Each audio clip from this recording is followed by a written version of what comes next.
Story recapped here. Today I'm going to explain a fantasy and horror film called Fright Night. Spoilers ahead, watch out and take care. One night, Charley and his girlfriend Amy make out in his room. But when Charley starts to touch more than Amy allows him to, she becomes upset.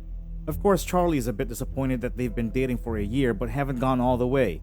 He apologizes for his sudden outburst, so Amy eventually accepts his request. However, Charley catches sight of his new neighbors carrying a coffin into their house. When he tells Amy, she doesn't believe him because it's the same scene in the show they're watching. Despite having Amy waiting for him in bed, Charley is no longer in the mood to make love. The neighbors are now preoccupying his mind. Because of this, Amy walks away angrily. The next day at school, Amy is still mad at Charley, so his friend Ed teases him about it. When he gets home, a woman mistakenly arrives in front of their house looking for his neighbors. Therefore, Charley points her in the right direction. While Charley is studying, he hears a sudden scream from the house next door. The following day, Amy goes to Charley at a diner. They both apologize to each other, hoping to solve their conflict. However, Charley ignores Amy again as he sees the news report about the death of a woman, the same woman he saw yesterday. Angry for getting ignored for the second time, Amy takes a burger and slaps Charley's face with it. When he gets home, Charley inches towards his neighbor's house, planning to peek at their basement to check the coffin. But Billy, the live-in carpenter for his neighbor, stops him. That night, Charley falls asleep while watching movies in his room, but he suddenly wakes up and catches sight of one of his neighbors, Jerry, seemingly about to sleep with a woman. Yet that doesn't seem to be the case as he sees Jerry reveal a set of fangs and is about to bite down on the woman's neck. Jerry catches Charley watching him, so he slowly closes the blinds. Charley wastes no time trying to wake his mom but fails. So instead, Charley sneaks to the bushes to spy on his neighbors further, seeing Billy carry a trash bag out to his car, presumably with the woman's body. Although he's hidden well, Charley's mom comes out to call him, alerting the two men of his position. He runs inside, and his mom thinks that he's just having a nightmare or he's probably sick. He tells his mom that Jerry is probably a vampire, but she's unbelieving. The next morning, he tries the same thing to Amy, who also doesn't believe him. Charley walks out to report it to the police, but Amy tells him that he might get locked up if he does. So Charley decides to leave the vampire part of the report because he's still certain that his neighbors killed the women in the news. He goes to the house with Lieutenant Lennox, a homicide detective, so Billy welcomes them inside. The lieutenant questions Billy about Charley's reports about has he seen the murdered woman in their house and the trash bags containing her body. Billy gladly lets Lieutenant check their trash, but Charley is insistent. He slowly loses his credibility because he doesn't really see what's inside the trash bag. With no other option left, Charley mentions the coffin in their basement, then says that Jerry is sleeping there because he's a vampire. The detective thinks he's now full of lies, so they leave, mad at Charley for the ludicrous reports. After drawing more attention to himself, Charley is now afraid that they'll kill him, so he drives to Ed's house to ask for help. Ed thinks he's joking, therefore Charley bribes him with money. Ed gives Charley a cross, telling him that he needs to have total faith for it to work. He also instructs him to use garlic and blessed holy water. Charley feels as though it's not enough, but Ed reminds him that he'll be safe if they don't invite the vampire inside. When he gets home, Charley nails his window shut, but his mom calls him downstairs to introduce him to Jerry. Charley starts to freak out, realizing that his mom has given Jerry permission to enter their house. Jerry even jokes about being a vampire, implying that he's heard of Charley's accusations. That night, Charley sleeps with a cross in his hand but gets woken up by thudding noises in their house. He cautiously walks around the house to look for the source of the noise. Relief hits him when he sees that it's just a tree hitting their window. However, he doesn't know that Jerry's already in his mom's room. He makes sure to trap the mom, shutting the door tightly that the frame breaks before going inside Charley's room. Still oblivious, Charley goes back to bed. He realizes that Jerry is sneaking up behind him, but when he turns, Jerry's hand is already on his neck, throwing him across his room. He walks closer to Charley and grabs him by the neck again before slamming him on the wall. Charley tries to press the cross onto Jerry, but the vampire is too strong. Jerry easily opens Charley's nailed-down window before attempting to throw the boy off.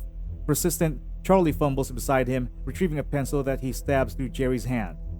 Charley's actions anger Jerry, thus awakening his true form. Although Jerry will attack further, he stops when he hears his mom wake up calling for Charley, so he leaves. Her door was stuck, but she manages to open it and check on Charley. This time, he says that he was just having a nightmare. Furthermore, Charley receives a phone call from Jerry telling him that he destroyed his car, but he will do something worse to Charley. Coincidentally, Charley sees a man on TV, Peter, a famous vampire killer.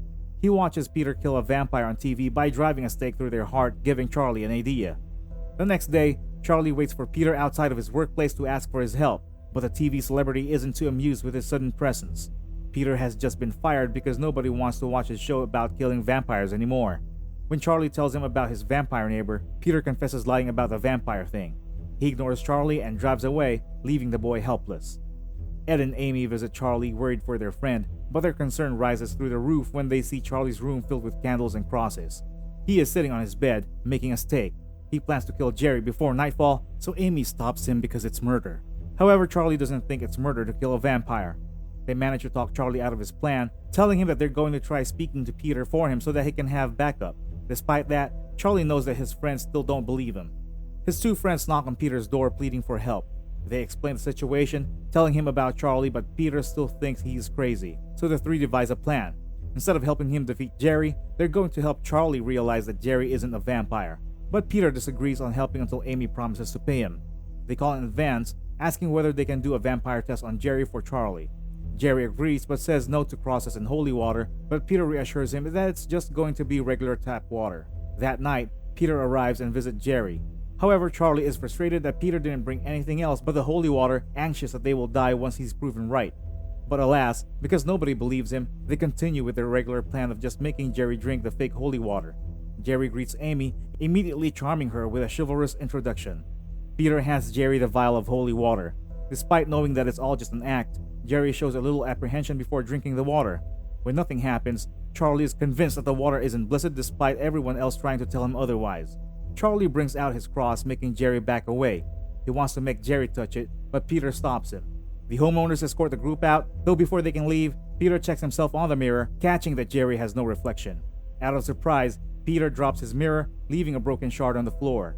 With a sudden change in demeanor, Peter hurriedly pulls the kids outside. Charley notices this, realizing that Peter finally knows the truth, so Peter tells him about the lack of reflection. However, instead of helping, he just drives away in fear. Jerry notices the mirror shard left by Peter, connecting that the fake vampire killer probably realized the truth. On the way home, Charley wants to make sure that he brings Amy back safely, but Ed wants to take a risky shortcut. Charley and Ed argue, so they split ways. However, they run back as they hear Ed screaming. He exclaims that he got bit by a vampire, but he's just playing a prank on Charley. He mocks Charley, who grabs Amy away and leaves Ed alone. Unknowingly, Jerry is stalking the lone boy through the alleyways. Ed soon notices his stalker and knows that he's in trouble. He tries to run away but ends up on a dead end where Jerry corners him. He cries in terror, but Jerry consoles him, saying that everything will be okay, luring Ed on his side. The couple hears Ed scream once more, but this time they ignore it, thinking he's just playing another prank. A little while later, Jerry catches up to Amy and Charley, attempting to outrun him. He keeps showing up in front of their tracks, so they enter a club in hopes of losing him. Charley runs straight towards the telephone to call the police. Meanwhile, Ed visits Peter, pretending that a vampire is after him. When Peter pulls him inside, Ed reveals his bite mark, showing that he's now a vampire. He starts mocking Peter before attacking him. Peter immediately presses a cross on Ed's face, burning him. Gaining the upper hand, he chases Ed away with a cross. On the other hand, Charley doesn't get any luck with the police because they doubt him. Now he's left to comfort a scared Amy. Since they have no choice, he calls Peter, but Jerry is already on their trail. As if in a trance, Amy starts going near Jerry and they dance together. All the while, Charley tries to convince Peter to help him, but he doesn't want to get involved any further, feeling fearful. Jerry completely enthralls Amy, and when Charley notices this, he confronts him. The two kisses in front of Charley, angering him. So he attempts to punch him, but Jerry's too strong. Jerry tells Charley that he wants Peter in exchange for Amy. The bouncers notice the commotion and try to escort them away. Thus, Jerry attacks them with his vampire hand, slashing the bouncer's neck before throwing the other one to the ground. The people are starting to panic all over the club. Because of the stampede, Amy and Charley get separated, so Jerry takes Amy with him. Unfortunately, when Charley gets out, Amy is already in the car with Billy, Jerry, and Ed. Charley runs to Peter's address, banging on his door in desperation. Before letting him in, Peter makes Charley touch the cross. When he doesn't get burned, he lets him in. Charley notices that Peter plans to flee, so he begs the older man. Peter thinks of calling the police, but Charley knows that they won't be of help. It's only up to the two of them. Peter confesses that his vampire killer character is just a TV persona. Still, Charley doesn't care about any of that. He still wants Peter's help because otherwise they're going to die. Nonetheless, Peter still can't help him. On the other hand, Amy wakes up in Jerry's home and looks for Charley, but when Jerry approaches her, she easily gives in. She lets him kiss and touch her, and at the end, allows him to bite her. As Charley braves himself to confront Jerry alone, Peter comes up from behind him, now willing to help. This time, he brings a complete set of equipment alongside a gun against Billy, who is allegedly just a regular human. They plan to sneak out the back, but the front door opens for them. Jerry greets them at the top of the stairs, telling them they need to get through him to save Amy. Peter immediately uses his cross, but Jerry just laughs it off before breaking it with his hands, telling him that he doesn't have enough faith. However, Charley does. As he takes out his cross, Jerry backs away in fear. But Billy comes to his assistance and slaps Charley off the stairs. Peter runs away, leaving Charley in the vampire's house. But he goes next door to call for help, shouting for Charley's mom. But the phone lines are cut, and what greets him in the mom's bedroom is Ed, wearing a wig. Ed starts to attack Peter, so he immediately runs away. When Ed appears, he's taken the form of a wolf and tackles Peter, but he's able to drive a stake through the wolf. He goes to check on Ed, slowly dying as he starts shifting back to his human form. Desperately trying to remove the stake, Peter watches in sympathy as Ed suffers but lets him die. Meanwhile, Jerry carries Charley next to Amy and gives him a stake, telling him he needs it before dawn breaks. Because of this, Charley checks on Amy, realizing that she's turning into a vampire. When Ed's dead, Peter takes his stake back and returns to the house. He manages to sneak to Charley's location, but the door is locked. He instructs Charley to make a lot of noise while he tries to break the door, so Charley pretends to beg for help. It appears to work since Jerry and Billy just listen in amusement. However, Jerry immediately realizes that Peter is back. Peter tells Charley that to save Amy, they must defeat Jerry before dawn. As they try to look for the vampire, Billy blocks them on the stairs, so Peter brings out his gun. He doesn't hesitate to shoot Billy in the forehead, but the man comes back alive after a few moments later. When Billy grabs Peter, Charley drives a stake through him. Billy starts oozing green blood, and his body starts deteriorating until he's left with nothing but bones clattering down the stairs. The two split up as Charley hears Jerry up on the roof, while Peter hears Amy screaming, awakening in her vampire form.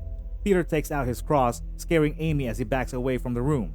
Charley still can't find Jerry, but a few moments later, he jumps in from the outside through the window. Peter still tries to scare him with the cross. His faith increases, and the daylight slowly creeps in. Knowing that he might lose, Jerry transforms into a bat and starts attacking Peter. When Charley tries to help him, he gets bitten. But the sun starts to come up more, scorching Jerry, so he flies down to the basement and the two follows. A noise alerts Charley, who sees Amy walking towards him. Meanwhile, Peter stumbles upon the coffin's secret room, where Jerry locked himself in. Amy tries to attack Charley, but he takes out the cross. She pretends to cry, but when she hears him drop the cross, she attacks again. Charley runs away while Peter attempts to break through the coffin. When he opens it, he tries to nail the stake through Jerry, but he manages to pull it off.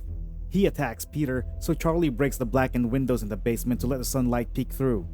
When Jerry is distracted, Peter joins Charley in breaking the windows, cornering the vampire. However, Jerry tries to run back to his coffin, so Peter closes it. Jerry tries to attack Peter one last time. Thus, Charley runs over to help him, uncovering a window behind them. It hits Jerry straight in the chest, destroying him. With that, Charley goes to protect Amy from the sunlight. They all duck as the vampire's destruction causes chaos around the basement, but they manage to defeat Jerry and turn Amy back to normal. Things appear to be peaceful now. Peter gets his job back on TV and even mentions Charley's name in his show, while he goes back to making out with Amy in his room.